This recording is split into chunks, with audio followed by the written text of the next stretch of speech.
Boa noite, meus irmãos. Graça e paz. Vamos abrir a palavra de Deus, dar continuidade à nossa série em Efésios, capítulo 1.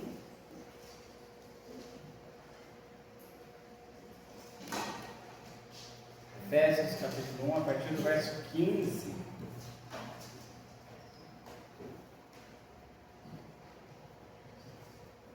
Nossa série que chama A Igreja de Deus, o Deus da Igreja. Efésios, capítulo 1, verso 15 ao verso 23. Diz assim a palavra do Senhor para nós nessa noite. Por isso também eu, tendo ouvido a fé que há entre vós no Senhor Jesus e o amor para com todos os santos, não cesso de dar graças por vós, fazendo menção de vós nas minhas orações, para que o Deus de nosso Senhor Jesus Cristo, o Pai da glória, vos conceda espírito de sabedoria e de revelação no pleno conhecimento dele, iluminando os olhos do vosso coração, para saberdes qual é a esperança do seu chamamento, qual a riqueza da glória da sua herança nos santos, a qual a suprema grandeza do seu poder para com os que cremos, segundo a eficácia da força do seu poder, o qual exerceu ele em Cristo, ressuscitando-o dentre os mortos e fazendo sentar à sua direita nos lugares celestiais, acima de todo principado e potestade e poder e domínio e de todo nome que se possa referir, não só no presente século, mas também no vindouro, e pôs todas as coisas debaixo dos pés, e para ser o cabeça sobre todas as coisas, o deu à igreja, a qual é o seu corpo, a plenitude daquele que a tudo enche todas as coisas. Vamos orar mais uma vez? Senhor nosso Deus, nós agradecemos essa oportunidade que temos de nos achegar diante do trono da graça e de estarmos diante da sua palavra. Pai, o Senhor conhece os nossos corações, que o Teu Espírito Santo venha trazer as aplicações, venha nos encorajar, venha nos dar ânimo e que possamos sair diferente de como entramos nessa noite. Em nome de Jesus, amém.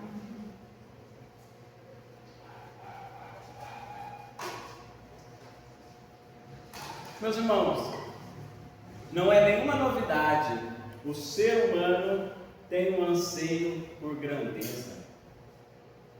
O homem, ele deseja e sempre olha para o alto. Ele sempre tem o desejo de ter algo a mais ou ser maior do que alguém. Ao longo da história, as pessoas buscaram esse anseio, buscaram de muitas maneiras.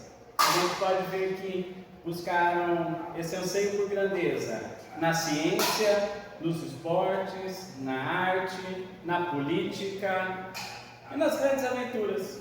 Um exemplo bacana, interessante para entendermos isso, é a grande corrida que teve tempos atrás para chegar no ponto mais alto da Terra, chamado Monte Everest. Muitas pessoas buscavam escalar aquela montanha. Escalaram uma montanha de 9.000 metros de altura. E escalar ela, meus irmãos, é enfrentar frio extremo, falta de oxigênio, risco constantes e até a morte. E aí, em determinado momento, perguntaram ao alpinista por que ele queria subir no monte, por que ele estava arriscando a sua vida para chegar no topo. A resposta dele foi simples: porque ele está lá. Ele está lá para subir. A busca pela grandeza, meus irmãos, é o que move o coração humano. A busca da grandeza é o que move aqueles homens a subir um monte e enfrentar perigos.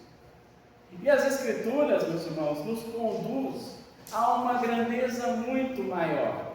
Em vez de olhar para uma montanha, Paulo aponta para nós, meus irmãos, a glória de Cristo.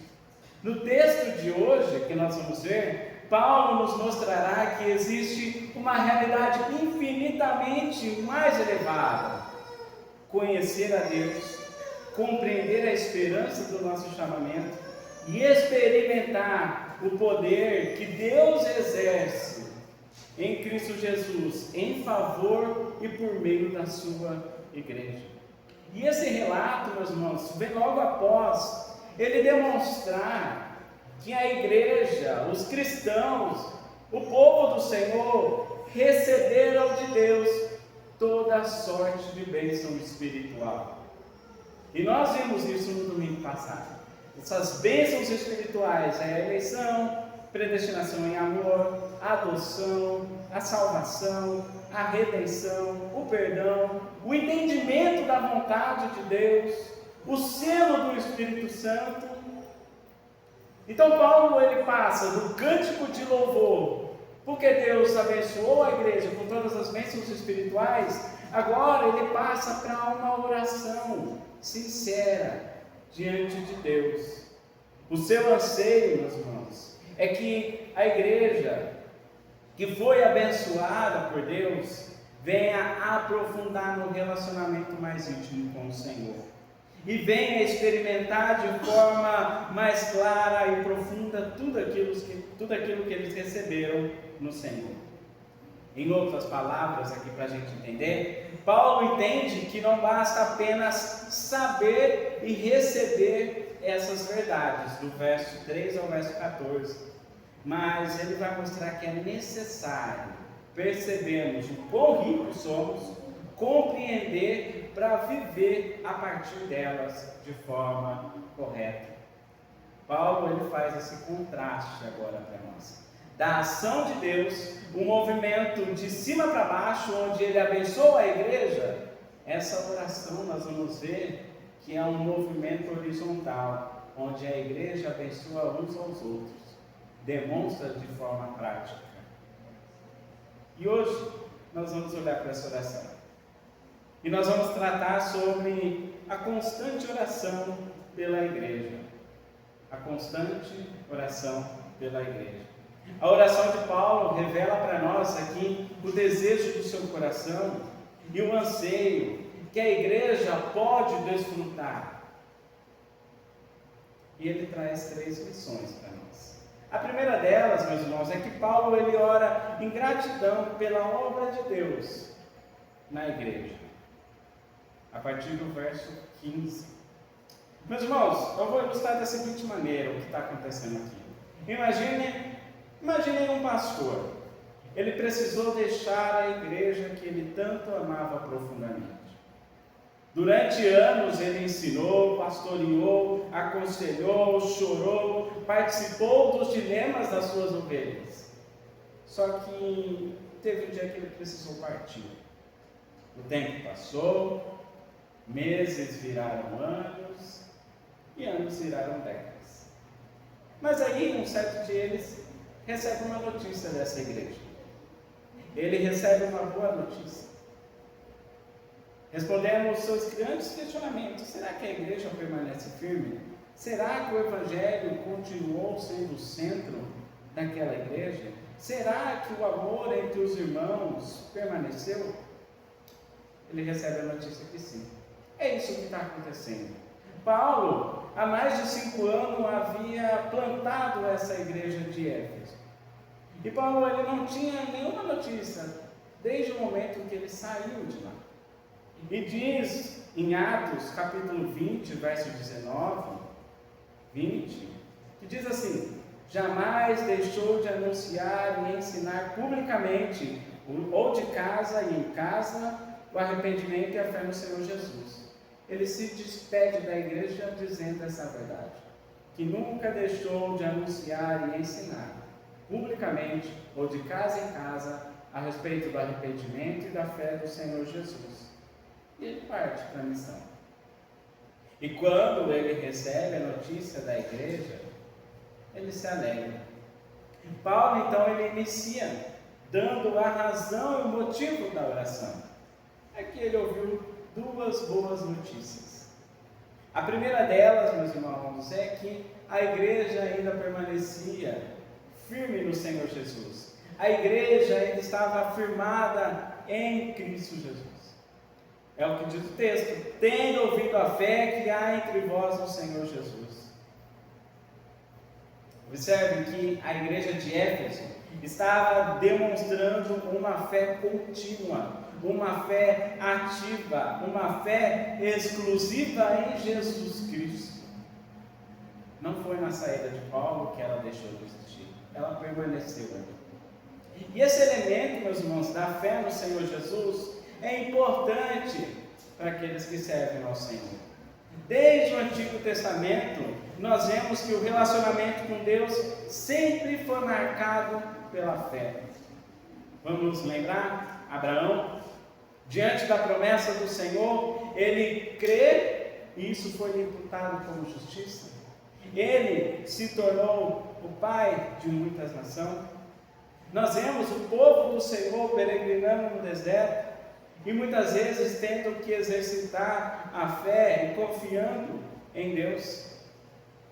Quando nós entramos no Novo Testamento, nós percebemos que agora essa fé está voltada na pessoa de Jesus Cristo e na sua obra. Então não é apenas crer de modo genérico, não é apenas falar que crê, mas é confiar plenamente na obra de Jesus, confiar plenamente na suficiência da salvação em Jesus Cristo. Por isso que Paulo se alegra. Por isso que o seu coração enche de gozo ao receber essa notícia. A igreja de Éfeso não havia se desviado do centro. Mas houve a segunda notícia: amor para com todos os santos. O texto mostra que eles tinham um amor para com todos os santos. E isso fica uma lição para nós, meus irmãos. A fé que professamos, ela deve produzir uma comunhão visível. Porque Paulo ele não somente ouve a respeito do relacionamento vertical dos irmãos com Deus, a fé no Senhor Jesus, mas ele ouve que havia um relacionamento horizontal um para com os outros. E a palavra aqui, amor, ela é a mesma que se refere no verso 4, quando Deus nos predestinou em amor. Sabe que isso ensina para nós? Que a igreja estava desenvolvendo um amor gracioso, sempre buscando o bem maior para todos os santos, sempre buscando amar e conduzir os irmãos à vontade de Deus. Percebam, esse amor aqui é direcionado, sem acepção de pessoa. Ela é direcionada a todos os santos, mostrando, meus irmãos, algo importante aqui. Porque Paulo, ele não está falando que esse amor é para todos, em geral, mas todos os santos. Como assim? Certa vez Jesus Cristo vai dizer para os seus discípulos, João 13, capítulo, verso 35. Nisto conhecerão que sois meus discípulos, se tiverdes amor uns aos outros. João capítulo 17, 22 e 23 vai dizer que Jesus ora para que a igreja ame uns aos outros, assim demonstrem o amor para com o Pai. Meus irmãos, sabe o que isso nos ensina? É que nós vivemos diferente do mundo. O mundo vive nas suas intrigas, nos seus pés de guerra. O mundo vive na moeda de troca. Se o outro me ama, eu amo, e assim a gente segue. Mas a palavra do Senhor mostra que devemos amar uns aos outros, acima de circunstâncias. Devemos amar uns aos outros, e isso demonstra a nossa fé no Senhor Jesus e o nosso amor para com Deus. E a igreja de Éfeso estava demonstrando, de maneira real, de maneira viva, meus irmãos, dois pilares que estão interligados uns aos outros. A igreja vivia com uma fé em Cristo e com uma comunhão plena, a comunhão dos santos, que sai do campo teórico, Isso, meus irmãos, precisa ficar claro para nós.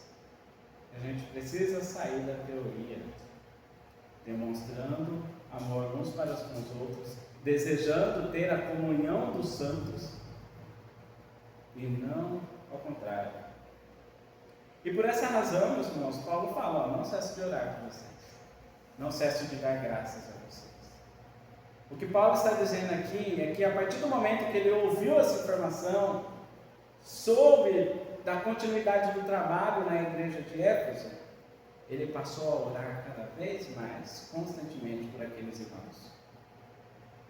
Isso nos ensina algumas lições também. A primeira, meus irmãos, é que a fé que nós professamos, que dizemos, deve estar fundamentada em Cristo Jesus. Porque somente quando estiver em Cristo é que nós não vamos sair diante de lutas, diante de problemas. É em Cristo Jesus que a igreja se sustenta dia após dia. Não é na força dos nossos braços, não é na estrutura, mas é na confiança contínua em Jesus Cristo. É isso que faz a gente perseverar e continuar. Nos ensina também esse trecho sobre o amor para com todos os santos.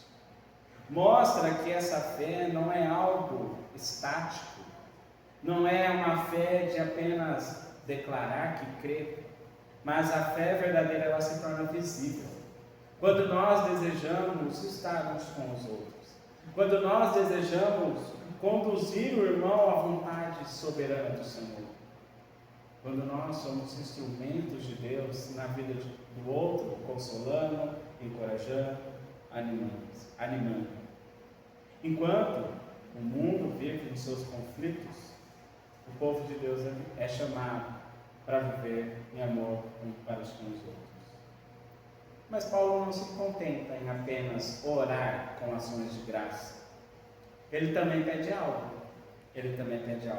Qual que é o pedido do apóstolo? Qual que é o pedido que Paulo tem aqui? E o texto vai dizer, a partir do verso 16, meus irmãos, que Paulo ele não pede uma segunda bênção, mas ele passa a orar para que a igreja venha experimentar e viver diariamente as bênçãos espirituais que já receberam. Então, em segundo lugar, Paulo ora pelo crescimento espiritual da igreja. O texto fala o seguinte: fazendo menção de vós nas minhas orações. Mostrando, meus irmãos, para nós aqui, que depois que Paulo agradece ao Senhor, ele continua orando no sentido de interceder por aqueles irmãos. Isso era uma oração constante, não era algo ocasional. E Paulo repetidamente colocava os irmãos diante do Senhor. Ele queria que a igreja continuasse saudável. Mas para continuar saudável, precisava continuamente crescer e amadurecer. Vamos entender melhor como que Paulo faz isso. Paulo ele fala e deseja que eles venham conhecer melhor a Deus. O texto diz: para que o Deus de nosso Senhor Jesus Cristo, o Pai da glória, vos conceda espírito de sabedoria. Meus irmãos, pense num cenário comum.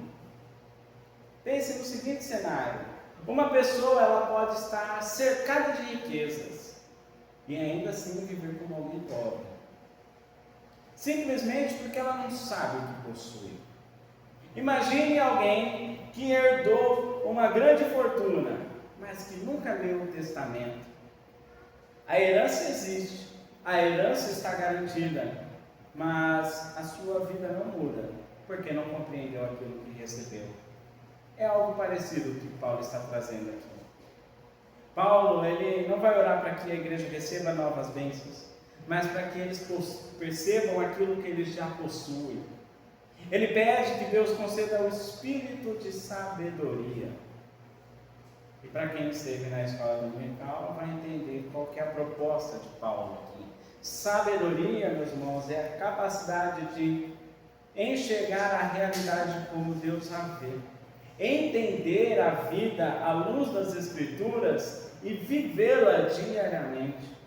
É isso que o Paulo quer para a igreja, para que o Senhor dê essa sabedoria, para que a igreja conheça a palavra de Deus, conheça melhor esse Deus e viva de maneira que glorifique ao Senhor. Isso faz total sentido quando a gente olha para Provérbios, que o temor do Senhor é o princípio da sabedoria. A igreja passa a viver temendo ao Senhor. E mais, ele vai dizer, para a revelação do pleno conhecimento dele. Meus irmãos, a gente sabe, a gente aprendeu no estudo bíblico que a palavra revelação carrega um sentido de revelar algo que estava oculto.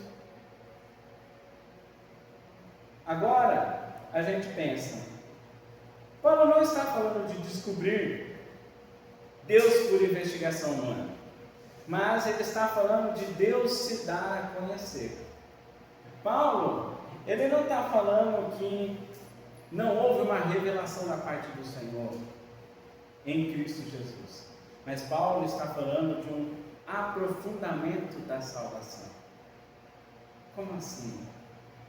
Jesus Cristo vai falar que a vida eterna é que conheçam a Ele, mostrando, meus irmãos, que esse conhecimento ele passa a se aprofundar cada dia mais, na medida que nós vamos lendo a palavra do Senhor, orando, estudando, conversando a respeito das coisas do reino de Deus. Então não se trata de receber uma nova salvação, mas de compreender aquilo que já recebemos em Cristo Jesus. Esse é um dos desejos de Paulo. Mas não para aí. Ele pede para que sejam iluminados os nossos olhos do coração. E aqui, meus irmãos, significa que nós precisamos ter clareza a respeito das coisas do reino de Deus. É isso que Paulo está mostrando. Nós, às vezes, não compreendemos a obra, a missão de Deus neste mundo por não lermos a palavra do Senhor e não pedimos para que o Senhor nos dê esse entendimento.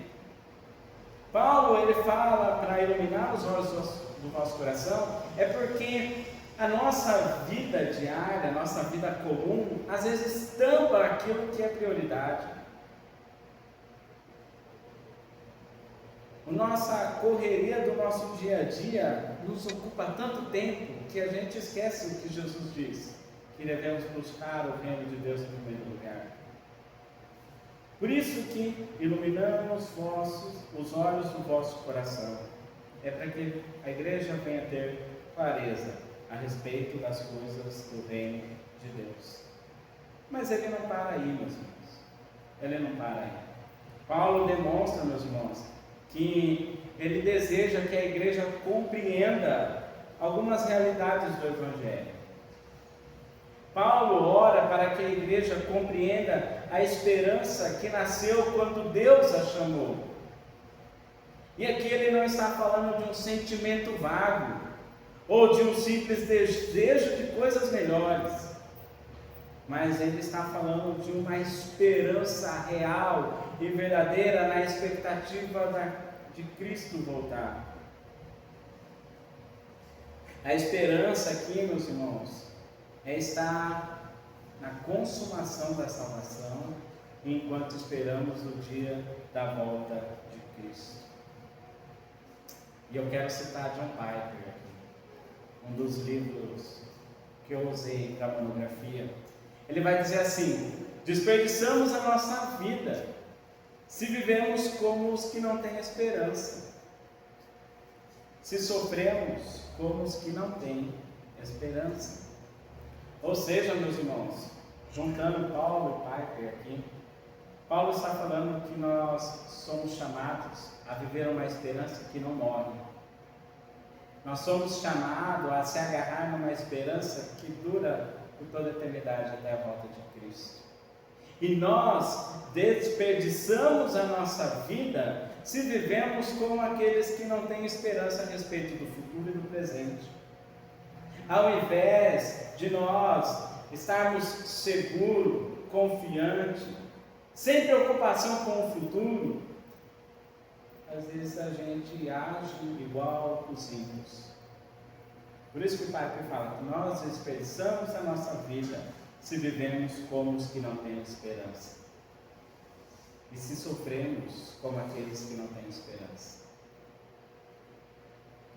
A esperança do povo de Deus, meus irmãos, é estar com o Senhor e participar da plenitude da salvação e anunciar dia após dia essa salvação.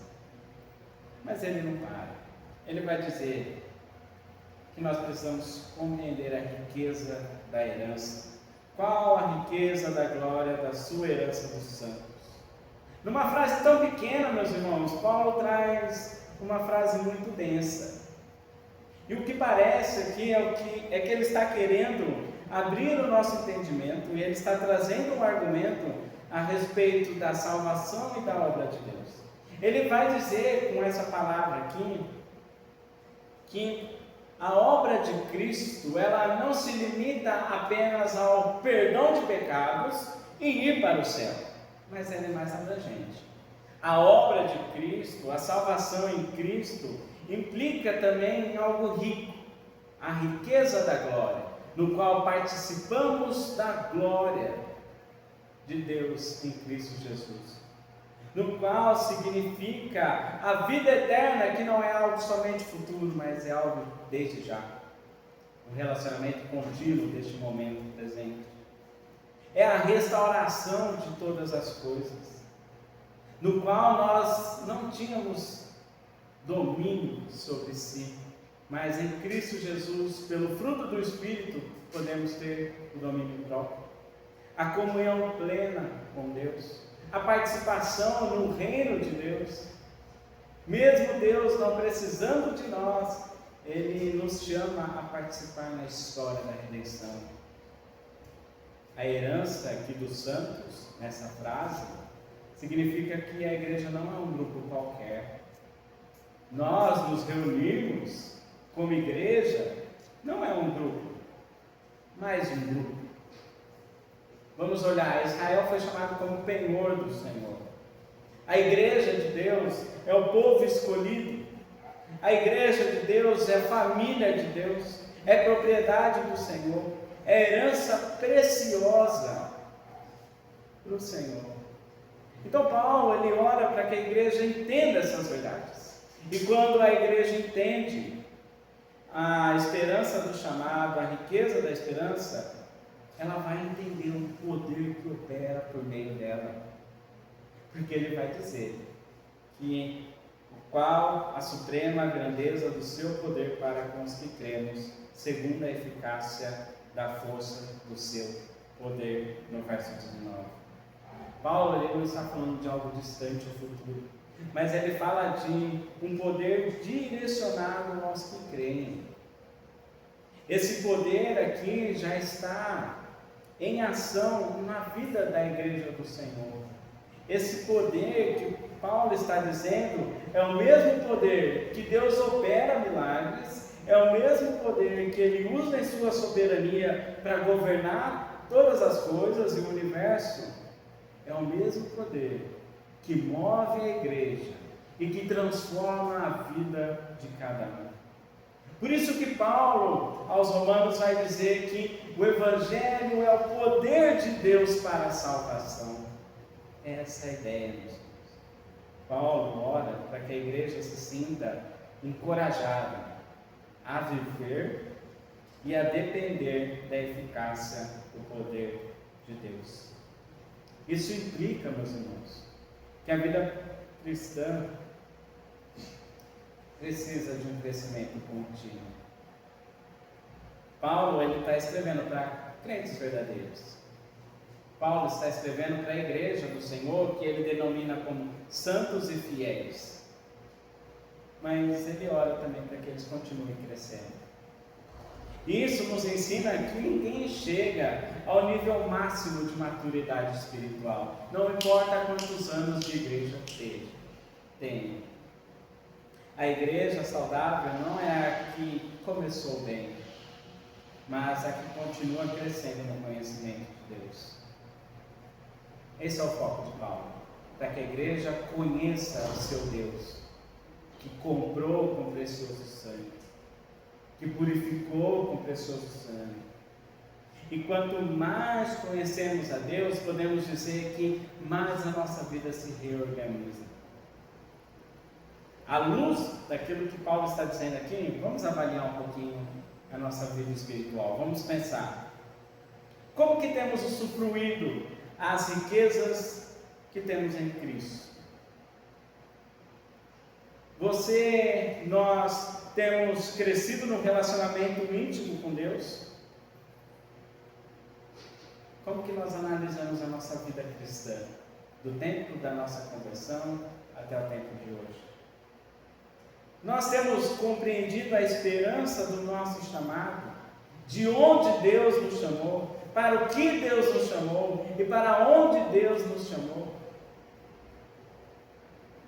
Se não, meus irmãos, nós precisamos buscar conhecimento da palavra de Deus e da comunhão com o Senhor, para encontrar essas respostas ao nosso coração. Então, se em primeiro lugar Paulo ora, agradecendo pela obra de Deus na igreja, e em segundo lugar Paulo ora para que a igreja tenha um crescimento contínuo, em terceiro lugar, meus irmãos, Paulo ora com base no poder que exaltou a Cristo. Parece que ele muda o assunto, mas ele só está saindo do conceito para mostrar como esse poder se manifestou e opera. Ele vai dizer assim: o qual exerceu ele em Cristo. Ou seja, esse poder que está sobre a igreja, que move a igreja, que transforma a vida de cada membro da igreja, meus irmãos, é o mesmo que foi exercido na pessoa de Cristo. Em que momento? Ele vai dizer: no momento da ressurreição. O mesmo poder que ressuscitou Cristo da morte é o mesmo poder que move as nossas vidas e que transforma as nossas vidas. Ele vai dizer que é o mesmo poder que exaltou a Cristo, porque Cristo não somente morre na cruz, mas ele ascende ao céu. E por ter vencido um dos maiores inimigos de nossas almas, a morte, ele é colocado à direita do Pai. Isso mostra, meus irmãos, que esse mesmo poder que exaltou a Cristo é que nos levanta quando nós caímos. Esse mesmo poder é o mesmo que Cristo exerce no governo sobre a criação. É o mesmo poder que Cristo exerce sobre a igreja. E nas duas expressões aqui, meus irmãos, quando ele fala para ser o cabeça sobre todas as coisas, deu a igreja, o qual é o seu corpo, a plenitude daquele a quem é tudo enche todas as coisas, Paulo ele traz uma lição preciosa aqui para nós. Ele vai dizer que Cristo é o cabeça e a igreja é o corpo. Isso todo mundo sabe, isso nós sabemos, mas é mais abrangente. Significa, meus irmãos, que nós temos agora uma união viva. Somos um organismo vivo, no qual devemos nos mover.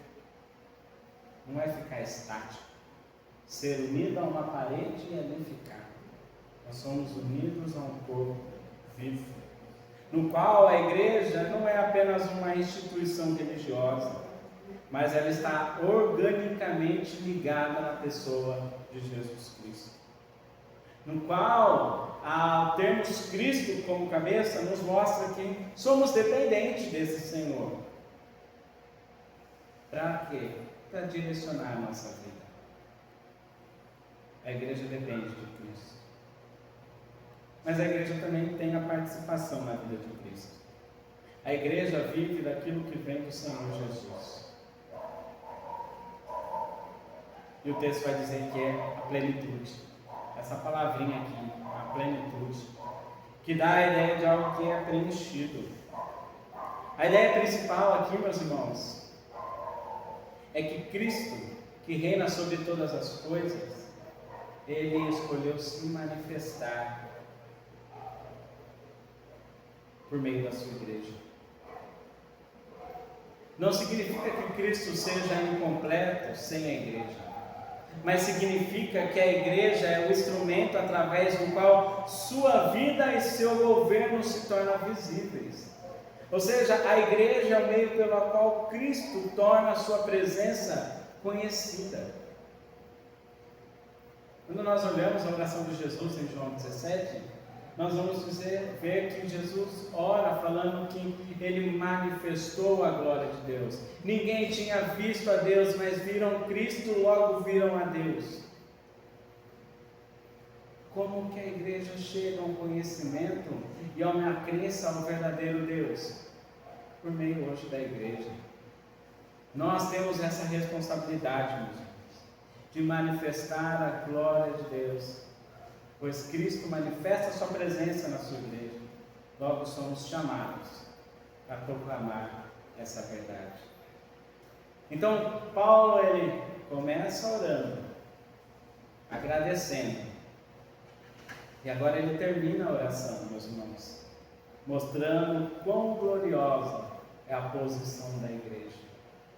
A igreja pertence a Cristo, participa da obra de Cristo, vive debaixo do governo de Cristo. Por isso, entender quem Cristo é, meus irmãos, muda completamente como enxergamos a igreja, o reino e como vivemos diante dessa verdade. Mas partindo para a conclusão. Lembra no início que eu falei sobre o coração humano que anseia por grandeza? As pessoas que escalaram as montanhas, que escalam o Monte Everest, que enfrentam perigos e dedicam a vida inteira para alcançar algo que consideram grandioso. A história humana está cheia de pessoas que buscam chegar mais alto, ir mais longe, deixar a sua marca. Mas a oração de Paulo, meus irmãos, nos mostra algo diferente. Nos mostra que a verdadeira grandeza não está subir em uma montanha, mas a verdadeira grandeza da igreja do Senhor está em conhecer o Deus da igreja, o Senhor da igreja. E Paulo mostra quem é Jesus Cristo. O mesmo poder que exerceu em Cristo ao ressuscitá-lo dentre os mortos, é o poder que nos move hoje, meus irmãos, para mais próximo do Senhor. É o poder que move a igreja a proclamar o reino de Deus e fazer discípulos à imagem de Cristo. A grandeza que o mundo procura desesperadamente já foi revelada. E nós conhecemos. Esse nome tem. Esse nome é uma pessoa, Jesus Cristo. Essa grandeza, meus irmãos, não está distante de nós. Paulo diz que Cristo foi dado à igreja e nós pertencemos a Ele. Somos o seu corpo. Agora, diante de tudo isso que eu disse, meus irmãos, o que eu e você vamos levar para casa? O que a gente pega desse texto e aplica agora no dia a dia, na semana? 3 aplicações finais para a conclusão. A primeira delas, meus irmãos, é uma avaliação. Avalie a sua vida espiritual. A vida cristã, ela não se sustenta sozinha. Ela deve ser cultivada. Existem hábitos espirituais que são essenciais e que sustentam a nossa caminhada, como a leitura da palavra, a oração, a comunhão dos santos. E quando esses hábitos estão presentes no nosso dia a dia, a nossa fé é fortalecida. O nosso conhecimento de Deus se aprofunda. Caso contrário, meus irmãos, saco vazio não para em pé. Se a gente não pratica esses hábitos espirituais, a gente vai sempre cambalear. e vai ser sempre um relacionamento raso com o Senhor. Segunda aplicação, meus irmãos, é uma lembrança. Lembre-se de que cada um aqui foi chamado para uma firme esperança.